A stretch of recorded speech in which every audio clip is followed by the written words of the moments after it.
La gravedad del pecado. ¿Oísteis que fue dicho, no cometerás adulterio? Pero yo os digo que cualquiera que mira a una mujer para codiciarla, ya adulteró con ella en su corazón.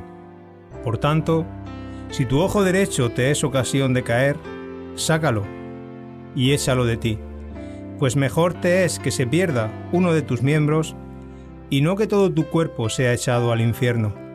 Y si tu mano derecha te es ocasión de caer, córtala y échala de ti, pues mejor te es que se pierda uno de tus miembros y no que todo tu cuerpo sea echado al infierno. Mateo, capítulo 5, versículos del 27 al 30. Los escribas y fariseos habían reducido el mandamiento que prohíbe el adulterio al mero acto físico. Por eso pensaban que siempre y cuando no fueran culpables de tal acto en sí, el mandamiento no les concernía y eran totalmente inocentes al respecto. Una vez más, habían tomado la letra de la ley y la habían reducido a un aspecto concreto, y en consecuencia la habían anulado. Habían olvidado el espíritu de la ley, lo cual es vital para una verdadera comprensión del Evangelio del Nuevo Testamento. La letra mata, mas el espíritu vivifica. Segunda de Corintios, capítulo 3, versículo 6. Hay un modo muy sencillo de verlo. El error de los escribas y fariseos era que ni siquiera habían leído los 10 mandamientos adecuadamente. Si de verdad hubieran pensado en ellos y los hubieran estudiado, habrían visto que no se puede considerar cada uno por separado. Por ejemplo, el 10º dice que nunca debemos desear la mujer de nuestro prójimo, lo que debe entenderse, por supuesto, en consonancia con ese mandato de no cometer adulterio. El apóstol Pablo, en aquella sorprendente afirmación de Romanos 7, confiesa que él había caído en el mismo error. Dice que solo al ver que la ley dice no codiciarás, empezó a conocer el significado de la codicia. Hasta entonces, había considerado la ley solo en términos de acciones, pero la ley de Dios no se queda en los meros hechos, sino que dice no codiciarás. La ley había destacado siempre la importancia del corazón, pero ellos, con sus nociones mecánicas de adoración a Dios y su concepto también mecánico de la obediencia, lo habían olvidado completamente. Por eso, nuestro Señor quiere llamar la atención sobre esta verdad tan importante, para dejarla grabada en sus seguidores. Los que creen poder adorar a Dios y obtener la salvación por sus propias obras, siempre caen en este error. Y por eso nunca entienden de verdad la salvación cristiana. Nunca han visto que la idea de que el hombre está evolucionando hacia la perfección y que la educación y la cultura van a enderezarnos. Así que nunca hemos considerado seriamente esta tremenda enseñanza que se halla en la Biblia de principio a fin, pero la mayor parte de nuestros problemas tienen ahí su raíz. Permítanme explicar lo que quiero decir. Sugiero que a menos que veamos clara la doctrina del pecado, nunca comprenderemos de verdad el camino de la salvación en el Nuevo Testamento. Piensa, por ejemplo, en la muerte de nuestro Señor Jesucristo en la cruz y en todos los malentendidos que surgen en relación con este hecho. El gran interrogante que uno tiene que afrontar es ¿por qué murió en la cruz? ¿Por qué se mantuvo tan firme en su propósito de ir a Jerusalén y rehusó permitir a sus discípulos que le defendieran? ¿Por qué dijo que de ser su voluntad podría mandar 12 legiones de ángeles que lo protegieran, pero que si así lo hacía no podría cumplir toda justicia? ¿Cuál es el significado de su muerte en la cruz? En definitiva, si no entendemos la doctrina del pecado, nunca conoceremos realmente las respuestas a estas preguntas. Solo hay un modo de comprender la muerte en la cruz, y es este. Solo Cristo podía pagar el precio del pecado. Solo Él podía abrir las puertas del cielo. Lo que lo explica es el problema del pecado. La encarnación nunca habría sido necesaria de no ser por el pecado. El problema del pecado es así de profundo. No basta con decir a los hombres lo que han de hacer. Dios lo había hecho en la ley dada por medio de Moisés, pero nadie la había cumplido. No hay justo ni aun uno. Romanos capítulo 3, versículo 10. Hasta que vino Cristo, todas las exhortaciones a vivir una vida mejor habían sido en vano. Tampoco toda la erudición y conocimiento de los filósofos griegos que habían vivido y enseñado antes de su nacimiento eran suficientes. ¿Por qué? Por el pecado que mora en el corazón humano. De ahí que el único modo de entender la doctrina de salvación del Nuevo Testamento sea empezar por la doctrina del pecado. Si cabe destacar algo acerca del pecado, es que es algo que solo pudo solucionarse con la venida del eterno Hijo de Dios desde el cielo a este mundo y su muerte en la cruz del Calvario. Tenía que ser así, no había otra forma. Dios, lo digo con toda reverencia, nunca habría permitido que su Hijo unigénito y amado sufriera del modo que sufrió, a menos que fuera absolutamente esencial, y lo era por causa del pecado. Lo mismo puede decirse de la doctrina de la regeneración que encontramos en el Nuevo Testamento. Piensa en toda la enseñanza acerca del nuevo nacimiento y la nueva creación que se halla en todos los evangelios y las epístolas. Carece de significado a menos que se entienda la doctrina del pecado expuesta en el Nuevo Testamento. Pero si se entiende, entonces puede verse claramente que a menos que el hombre nazca de nuevo y le sea dada una nueva naturaleza y un nuevo corazón, no puede salvarse. Sin embargo, la regeneración no significa nada para la gente que tiene una visión negativa de la doctrina del pecado y no se da cuenta de su profundidad. Este es, pues, el punto por el cual debemos empezar. Por eso, si te disgusta la doctrina acerca del pecado, significa simplemente que no eres cristiano, porque no puedes serlo a menos que creas que debes nacer de nuevo y entiendas que solo la muerte de Cristo en la cruz te salva y te reconcilia con Dios. Todos aquellos que confían en sus propios esfuerzos están negando el Evangelio. Y la razón es siempre que nunca se han visto a sí mismos como pecadores, ni han entendido la doctrina del Nuevo Testamento acerca del pecado. Este es un tema crucial. Esta doctrina es, por tanto, absolutamente vital también para determinar nuestro concepto de la verdadera evangelización.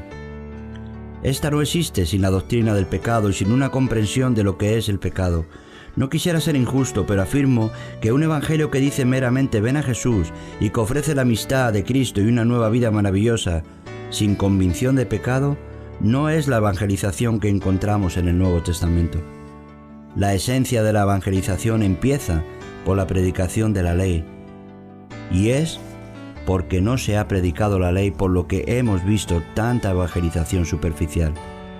Analiza el ministerio de nuestro Señor y no podrás evitar tener la impresión de que a veces, lejos de presionar a la gente para que se decidiera a seguirle, ponía grandes obstáculos en su camino. En efecto, él decía: ¿os dais cuenta de lo que hacéis? ¿Habéis considerado el precio? ¿Os dais cuenta de a dónde puede llevaros el hacerlo? ¿Sabéis que eso significa negaros a vosotros mismos, tomar vuestra cruz cada día y seguirme? La verdadera evangelización ha de comenzar siempre a causa de esa doctrina del pecado. Por la predicación de la ley, esto significa que debemos explicar la confrontación entre el ser humano y la santidad de Dios, por lo que Él demanda y también por las consecuencias del pecado. Es el Hijo de Dios mismo quien habla de ser arrojados al infierno. Si no crees en la doctrina del infierno, estás en desacuerdo con el propio Jesucristo. Él, el Hijo de Dios, creía en el infierno, y es en su exposición de la verdadera naturaleza del pecado donde enseña que éste lleva finalmente a los hombres al infierno. Por eso la evangelización debe comenzar con la santidad de Dios. La pecaminosidad del hombre, las demandas y el castigo de la ley y las consecuencias eternas del mal obrar. Solo el hombre al que se le lleva a ver su culpabilidad de este modo se refugia en Cristo, en busca de liberación y redención. No se puede llamar creer verdaderamente en Jesús a creer en Él sin esta base. Puedes hasta tener una creencia psicológica en el Señor, pero creer de verdad es ver en Él a aquel que nos salva de la maldición de la ley. La verdadera evangelización empieza así y por tanto es principalmente una llamada al arrepentimiento. Testificando acerca del arrepentimiento para con Dios y de la fe en nuestro Señor Jesucristo. Hechos, capítulo 20, versículo 21. Del mismo modo, esta doctrina del pecado es también vital para un verdadero entendimiento de la santidad. Y aquí de nuevo creo que vemos su urgente pertinencia en el tiempo actual. No solamente nuestra evangelización ha sido superficial, sino que también lo ha sido nuestro concepto de la santidad. Con demasiada frecuencia encontramos personas pretenciosas que están muy a la ligera satisfechas consigo mismas, solo por el hecho de no ser culpables de ciertas cosas, como por ejemplo el adulterio, pero que nunca han examinado su corazón. La arrogancia y la presunción son la auténtica antítesis de la doctrina de la santidad, según el Nuevo Testamento. En él vemos la santidad como algo del corazón, no meramente de la conducta. No son solo las acciones del hombre las que cuentan, sino sus deseos. No solo no debemos cometer el pecado, sino que no debemos siquiera codiciar. Penetra hasta las verdaderas profundidades, y por esto esta concepción de la santidad nos lleva a una constante vigilancia y examen de conciencia. Velad, dice el apóstol Pablo a los Corintios, y también: examinaos a vosotros mismos si estáis en la fe. Probaos a vosotros mismos. Segunda de Corintios, capítulo 13, versículo 5. Escudriñad en vuestro corazón y descubrid si hay allí alguna maldad. Esta es la santidad del Nuevo Testamento, mucho más desconcertante que esa forma superficial de entender la santidad, que piensa solo en términos de acción. Por encima de todo, esta doctrina del pecado nos lleva a ver la absoluta necesidad de un poder más fuerte que nosotros mismos para liberarnos. Es una doctrina que hace al hombre correr hacia Cristo y confiar en Él. Le hace darse cuenta de que sin Él no puede hacer nada. Por ello, de nuevo, yo diría que el modo en que el Nuevo Testamento presenta la santidad no consiste solamente en decir: ¿te gustaría vivir una vida con V mayúsculas? ¿Te gustaría ser eternamente feliz? No. Es predicar esta doctrina del pecado, es revelar al hombre el estado en que se encuentra, de modo que habiéndose visto a sí mismo, se aborrezca, se vuelva pobre de espíritu y humilde, se aflija, padezca hambre y sed de justicia, y se refugie y more en Cristo. No es tanto una experiencia que recibir como una vida que vivir y un Cristo a quien seguir. Finalmente, es solo la verdadera comprensión de la doctrina del pecado la que ciertamente nos permitirá darnos cuenta de la magnitud del amor de Dios hacia nosotros. ¿Sientes que tu amor a Dios está débil y apagado? ¿Y que no le amas tanto como debieras? Permíteme recordarte de nuevo que esta es la prueba definitiva de nuestra profesión de fe. Estamos hechos para amar a Dios y no solo para creer en ciertas cosas acerca de Él. Los hombres del Nuevo Testamento le amaban y amaban a su Hijo, nuestro Señor Jesucristo. Lee las biografías de los santos y encontrarás que sentían un creciente amor hacia Dios. ¿Por qué no amamos a Dios como debiéramos? Es porque nunca nos hemos dado cuenta de lo que Él ha hecho por nosotros en Cristo, ni de la naturaleza y el problema del pecado. Es solo cuando nos damos cuenta de lo que el pecado realmente es a los ojos de Dios y de que a pesar de todo dio a su Hijo por nosotros, cuando empezamos a entender y a medir su amor. Así que, si quieres amar más a Dios, tienes que entender esta doctrina del pecado. Y cuando te des cuenta de lo que significó para Él y lo que Él ha hecho, verás que su amor es verdaderamente asombroso y divino. Estas son pues las razones para considerar detenidamente esta doctrina del pecado. Veamos ahora qué es lo que nuestro Señor dice realmente acerca de ella. No hay verdadera comprensión del Evangelio de Salvación, ni verdadera evangelización, ni verdadera santidad, ni verdadero conocimiento del amor de Dios, a menos que nos demos cuenta de lo que es el pecado. Y bien, ¿qué es? Hagamos primero un breve análisis de lo que el Señor dice acerca de lo que es el pecado, y después prosigamos con lo que dice en estos mismos versículos sobre cómo podemos ser librados de él. Es inútil hablar de ser librado del pecado sin antes saber lo que es. Debe haber un diagnóstico radical antes de que podamos empezar a pensar en el tratamiento. He aquí el diagnóstico. Lo primero que nuestro Señor hace resaltar es lo que podemos llamar la profundidad o el poder del pecado. No adulterarás.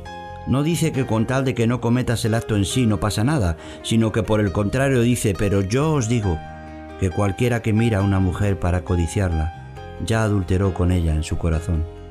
El pecado no es solo una cuestión de hechos, es algo que hay dentro del corazón y que nos induce a realizar esas acciones. En otras palabras, tenemos aquí la misma enseñanza que encontramos a lo largo de toda la Biblia sobre este asunto.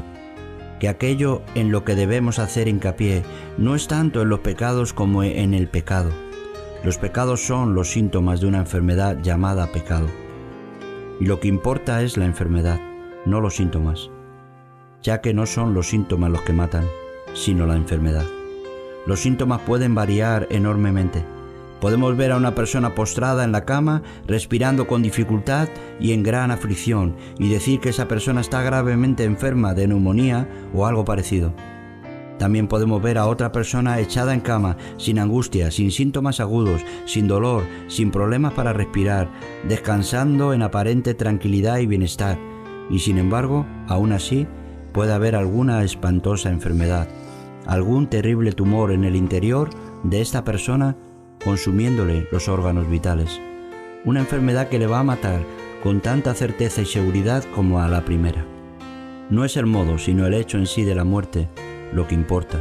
No son los síntomas lo que finalmente cuentan, sino la enfermedad.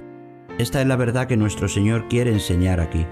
El hecho de que no hayas cometido el acto del adulterio no significa que estés exento de culpa. ¿Qué hay en tu corazón? ¿Hay en él enfermedad?